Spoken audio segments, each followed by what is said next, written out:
Oh, pero ang isipin mo, huwag ka mag-vlog dahil sa pera. Ayun, tama. Kailangan mag-vlog ka para makapagpasaya ka ng tao. Pangalawa na lang yung pera na yan. Yes. Okay? Oo, yan. A lot of people are asking me what it's like to be a mentalist. Welcome to my mind. Hello everyone and welcome back to the vlog. Ito na naman ako, si Justin Piñon, the Mental Assassin. And this is a special episode dahil nakailang vlog pa lang ako and gusto ko talagang karirin ang pag-vlog dito sa YouTube. Kaya naman, nag-guest tayo ng isang tao na grabe, napakadaming followers sa YouTube, napakadaming vlogs, and hihingi tayo ng advice sa kanya kung paano galingan yung pag-vlog ko lalo. So, Akala mo, tutulungan kita? ay, naku. So, ladies and gentlemen, kilala niyo na siya, isang award-winning magician, di ba? Representa na niya yung Pilipinas, ay nag-champion yan sa FISM. And sa mga nakakilala sa kanya nung mga 90s, artista po siya, and hanggang ngayon, komedyante pa rin, at rapper, di ba? So, nandito tayo ngayon sa bahay ni Mr. Jeffrey Tam! Alright. Kamusta ka naman, Jeffrey Tam? Okay lang, Justin Piñon. Okay. So, salamat at pina-unlock mo ako dito sa bahay mo. Kung nakikita nyo naman, ang ganda ng setup namin, di ba? So, napaka-professional ng setup ni Jeffrey Tam and nag-online magic show yan palagi. Christmas light lang yan. Christmas light. Di ba? So, lalong mapapaganda tong vlog ko ngayon dahil pinahiram mo sa akin tong setup mo sa bahay, di ba? No problem, anytime. Alright, so nandito ako, Jeff, para magpaturo naman sa'yo kung paano mag-vlog. Paano ka ba nagsimula sa pag-vlog? Nagsimula ako actually mag-vlog siguro mga 2 years ago lang. Pero yung YouTube channel ko, 2008 pa existing na. So, actually mga 2 years ago, doon lang ako nagsimulang mag-isip mag-vlog kasi naisip ko parang ang dami na nag-vlog, di ba? Para ang saya. So, yun, naisip kong gawin na rin. Yun, hanggang nasakita ko naman yung takbo maganda. So, tinuloy-tuloy ko na hanggang ngayon. So, yung konsepto ng vlog mo is parang go with the flow di ba? Kahit ano lang pwede mangyari halo-halo Dahil siyempre, kailangan ko rin kapain yung gusto ng tao, yung gusto ng viewer. So, ginawa ko iba-iba siya. So, para iba't ibang klaseng entertainment yung makita nila. Merong travel vlog, merong prank, merong magic, syempre hindi mawawala, yun ang number 1. Tapos comedy vlog meron, yun. So iba-ibang vlog namin ni Pia, yun, sinasama ko na rin siya. Kaya nga so pati nga si Pia, may mga nakakilala na sa kanya no? Oo. Pero paano mo ba pinaplano yung vlog mo? Kunyari gusto mo mag-vlog, no? Paano mo to anong proseso na ginagawa? Ayun, so iniisip ko talaga kung anong magandang content na gawin na matutuwa yung tao. So nag-iisip talaga ako, nag-research ako kung anong mga pwedeng gawin na kakaiba rin.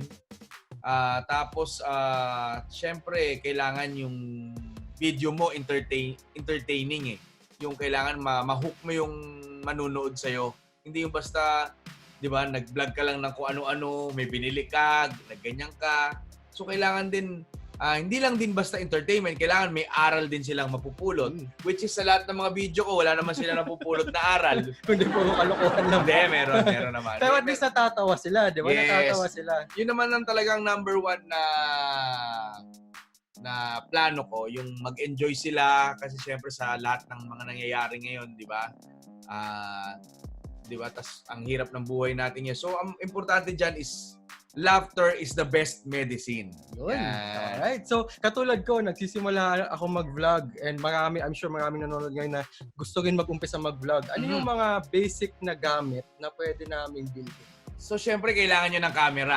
Di ba? Hindi kayo makapag-vlog nang walang camera. Mukha ka namang sira kapag kunyari lang. May hawak kang selfie stick. Gano'n ka lang. Wala namang camera. Di ba? Hindi. Cellphone, pwede. Kung meron kayong magandang cellphone na basta may video, may camera na cellphone, okay na yan. Tapos, at syempre, actually, pag nagsimula ka lang, okay na yung cellphone lang Okay. Tapos, kailangan matuto ka lang mag-edit, pero pag medyo may budget ka na ng konti, so syempre, kailangan bumili ka na ng medyo magandang camera, bili ka na ng tripod, okay, yung selfie stick na pwede mong hawakan, yung ganon. Yung yung Gorilla Pad. Yan, pwede yan. Actually, marami ng mura ngayon. So, swerte nga sila. Ang dami ng mura sa mga online stores ngayon. So siguro sa halagang mga 5,000 nga makakabuo ka na eh, 'di ba? So yun, tapos kung medyo maarte ka pa, bibili ka na ngayon ng mga microphone, mga lapel-lapel. So ako nag-invest talaga ako sa ganyan. Ako gamit ko is GoPro. Mas na-enjoy ko gamitin ng GoPro. Actually, ang dami kong ito, isa sa mga ginamit ko to. Yan. Ano siya? Osmo. Osmo Pocket. Yan, yung pakita natin. Yan. Yun, no? Parang magic, Wow. di ba? Uy, ganda. Yan. So, ito. Isa to sa ginagamit ko pag nagbo-vlog. No? Pero mas na-enjoy ko talagang gamitin ay, ito, kunin natin. Yan. Yung GoPro. Ito. Okay.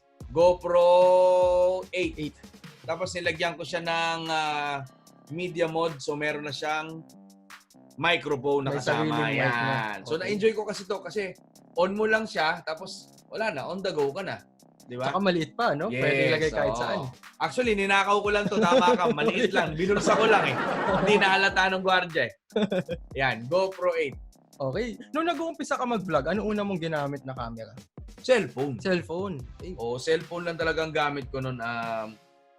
Kasi hindi ko naman naisip din na magtutuloy-tuloy yung vlog ko. Kasi ang plano ko dati, yung YouTube channel ko, lalagyan ko lang ng mga video ng pang magic para pag may nagtatanong ng mga magic ko, edi punta na lang kayo sa YouTube channel ko, doon nyo panoorin. Pero hindi ko ina-expect na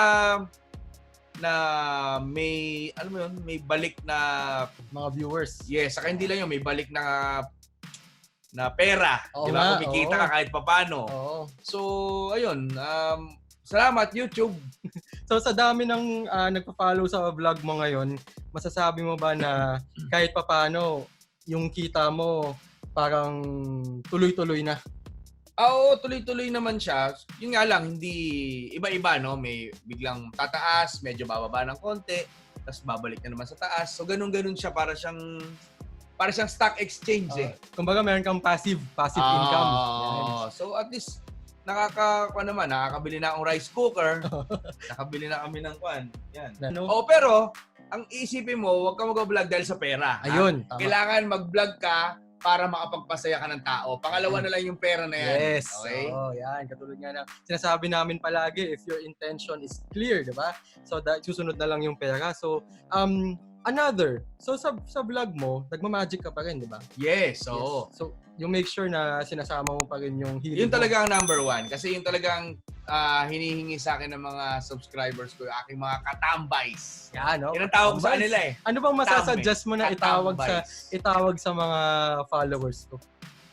Pinions kay, no? Minions. Parang minions. Minions! Oy, Yan. Minions. Pwede. Justin Minion. Oh, yan. Yan. Okay ba sa inyo yung Minions? Minions. Yan, sige. Tingnan nyo, sabihin nyo kung okay yung Minions. Di ba? Ituloy natin yan. Kasi Di ba? suggestion ni Jeffrey Tam yan, di ba? Yan. So, sa content, anong maisasuggest mo sa amin na papatok sa viewers? Sa'yo, tingin ko, bagay sa'yo, porn. Porn! Okay, sige yan. Porn. Hindi. Siyempre, dahil kilala kang magician, kilala kang mentalist, dapat may magic pa rin talaga. Okay. Tapos, from there, pwede ka na mag-experiment kung anong pwede mong mga content na gawin. Pwede kang mag-travel vlog, di ba? Habang nagka-travel ka, kung sino yung ma-meet mo, nagma-magic ka, pwede ganun eh. Pwede mong Oo. pagsama-samahin eh. Di ba? So, ako ganun din. Like kami ni Pia, pag nag-abroad, nag-Amerika, pag may time na mag-shoot sa kalye, yun, nag-street magic ako. So, vlog pa rin yun. So, ayun. Pwedeng ganun. Ipaghahalu-haluin mo lang. So, pwede yung mga spontaneous, no? Biglaan lang, di ba? Oo, correct. So, nabanggit mo si Pia. Kailan nag-umpisa Sino Pia? Kailan nagsimula yung vlog nyo na magkasama kayo ni Pia? Tapos paano mo na-discover na, uy, gusto pala ng mga tao to? Ano bang episode yung unang... Hindi ko maalala yung unang episode eh. Parang... Sa kotse lang yata yun eh. Parang sa kotse lang nagdadrive ako. Tapos sinalpa ko lang yung GoPro. Ayun, medyo okay naman siya. Napagtyagaan ko naman to si Pia. My God, Jeff Tam! Hindi, tapos ang inaabangan kasi ng tao sa amin yung pag nag-aaway kami. Kasi Oo. pag nag-aaway talaga kami, normal namin yun eh. No, may mga natanggap nga akong comment sa YouTube eh. Wala daw respeto sa asawa ko. Ba't daw ganun ang turing ko sa babae? Hindi nila alam. Kayo, guys, hindi nyo alam. Ganun talaga kami. Normal Oo. sa amin yung dalawa. no? Tsaka So, wala naman napipikon sa kanila kasi gano'n lang talaga sila. Hindi, normal namin yung para lang kami, yung maganda para kami magkaibigan. Di ba? Hindi katulad ng ibang mga relasyon na kailangan, di ba? Ganyan, ganito. Kami, normal. Kung ano ako, ano siya, ganito. So parang lang kami nagagaguhan talaga. Oh, at Di least ba? maganda yung foundation ninyo. Parang Correct. friends lang, di ba? Yes. Ayan. So, finally, ano bang maibibigay mo na advice sa aming mga nag-uumpisa na mag-vlog? And ano pa yung parting words na pwede mo masabi sa amin? Hindi, ang mga advice ko lang sa mga magbago mag-vlog, syempre kailangan, hindi biro to, no? Hindi ito mag-upload ka lang, tapos basta upload ka lang na upload. Kailangan pagplanuhan nyo kung ano yung mga content nyo. Tapos kailangan ito kasi magsusunog ka talaga ng oras kasi editing. Di ba? Ikaw ba nag-e-edit ng sarili mo? Ako lahat na nag-i-edit. Tapos magmilalay ka pa ng music. Di ba? Tapos kailangan pag-aralan mo rin yung demographics ng YouTube channel mo. Kung anong gusto ng tao, kung ano yung mas maraming views. Di ba? Kailangan pag-aralan mo lahat yan. Hindi basta upload ka lang na upload. Di ba? At saka, ano pa ba, kailangan pagtsagaan mo talaga. Kailangan pag-isipan mo maging kakaiba ka. Kasi, syempre, sa lahat at dami na nagbablog ngayon. Oo, milyon. Yes, halos pare-pareho na. Iba-iba na lang na atake yan at saka kailangan pagalingan na lang ng konsepto yan. No? Tapos, pwede rin kayo makipag-collab, di ba? Sa mga neto, di ba? Yes, oo. Para matulungan din kayo ng ibang vlogger. Ako, gusto ko rin makipag-collab talaga sa mga idol natin sa YouTube. Like si Kong TV. Yan, Sana Kong mapagbigyan mo o Kong. No? Ha? Yeah, marami. Si Lloyd. Yun, si Lloyd Cadena. Hindi, Lloyd Umali. Lloyd Umali ba? Oo, kakanta kami. Okay. Hindi. Lloyd Cadena. Yan. Sino pa? Si... Sino? Hindi, Jamil. Jamir. Slap Shack. Hindi, Jamil. Yan, yung mga ganyan. Si Makagago. Yun. Yan, di ba? Yun. So, dapat makipag-collab ka rin sa ganon. Alright. And para naman sa mga vlogs mo, ano pang aabangan namin in the future? Ano pang mga...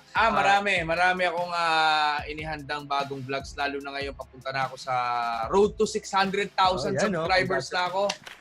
So, sana po supportahan nyo ang aking YouTube channel. Sa mga manonood ng episode na to, supportahan nyo po. Okay? Yes. Jeffrey Tam Magic. Yes. Jeffrey Tam Magic. Andyan yan. Yan o. Yun o. Oo, diba? Magic Oo, diba? Oh, so I'm sure marami mag-request ng Magic next time. Diba? Abangan nyo Marami akong video na plinano at gagawin na. So, abangan nyo na lang po mga kaibigan. So, yun.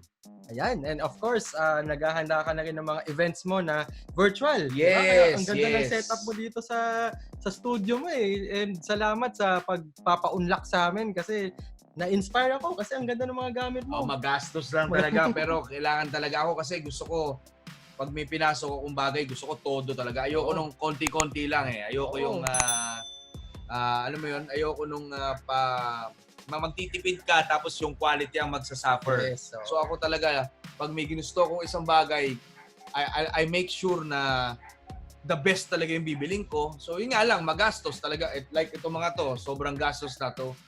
Mababawi rin naman natin yan sa show, yes, di ba? At saka sa ibang Huwag ka lang bibili ng isang bagay na tingin mong walang balik. Yes. Di ba? Yun. Yan, So huwag ka mag-i-invest sa mga ganung bagay yung tingin mong walang babalik na pera. Napakagandang advice nun. And I'm sure na-inspire din kayo. Minsan, siguro maglalabas din ng vlog si Jeff na papakita niya yung mga gamit niya. So, Yes.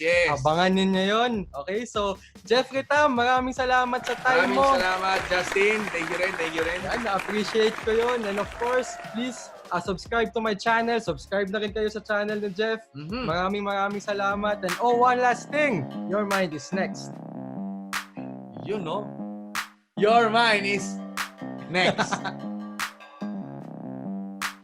Bye-bye! Yan.